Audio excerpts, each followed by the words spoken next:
This is another in a series of tips on political robocalls directed at campaigns with a voter population of 10,000 or less, more so small town type elections. What I'm going to talk about is using and analyzing call data.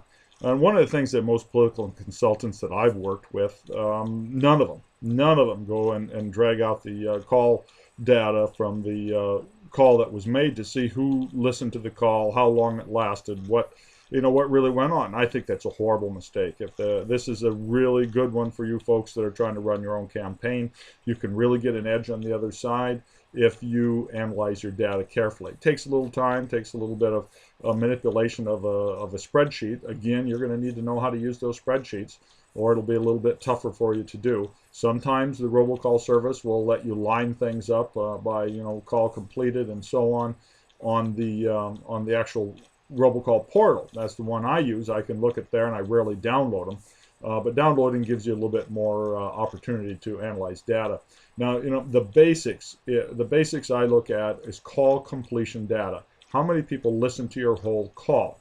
And that's kind of fickle numbers. You got to use the averages. If your call is 30 seconds, you might it might show that people listened for 36 to 41 seconds. About 6 to 11 seconds is what it takes for many calls to disconnect. Some will disconnect in 1 second, but others will go all the way up to 6 to 11 seconds is probably more of an average. So a 30-second call may very well be just a 20-second call that they listen to.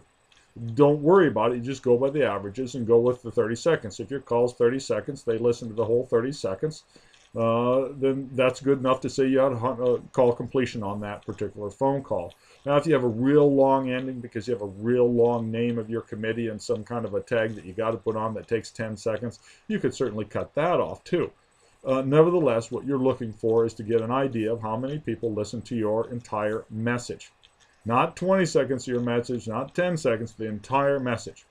And in my experience, a robocall doesn't work very good unless you're getting 60% plus call completion. And if you don't have 60% call completion, you probably got a bad message, or you got the bad, or it's just executed wrong, or you're sending to the wrong people. You better be getting 60% plus to make it work. In my estimation, if you're getting 20 or 30% call completion, there's one you can use to send out to your opponent's minions to try to send them on a wild goose chase. So by all means, look at the call completion data. Make sure that you know how many people are listening. Then you can start splitting up by demographics. Who hung up on my call? Was it Democrat females? Which is what I experience in the nonpartisan campaigns. I find Democratic females are far more likely to hang up. But if I get in a rich, affluent area, and in certain areas of town, I know that Republican males dominate, and I get them hanging up on a call, we know we've lost that audience, and that's an important factor. I've had calls that have had high as 90% call completion.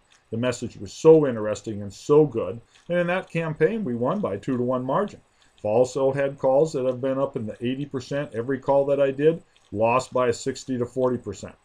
So you can't necessarily predict who's going to win by the call, but you certainly can get a larger audience to listen to your message by analyzing this data and finding out who wants to hear this message. Who should you focus on? What doors should you knock? Should you be knocking doors on independents or Democrats or females or males?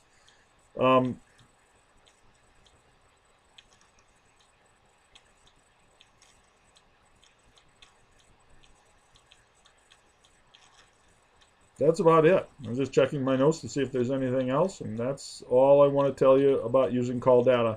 There's a lot of ways to use it. Don't ignore call data. Take advantage of it.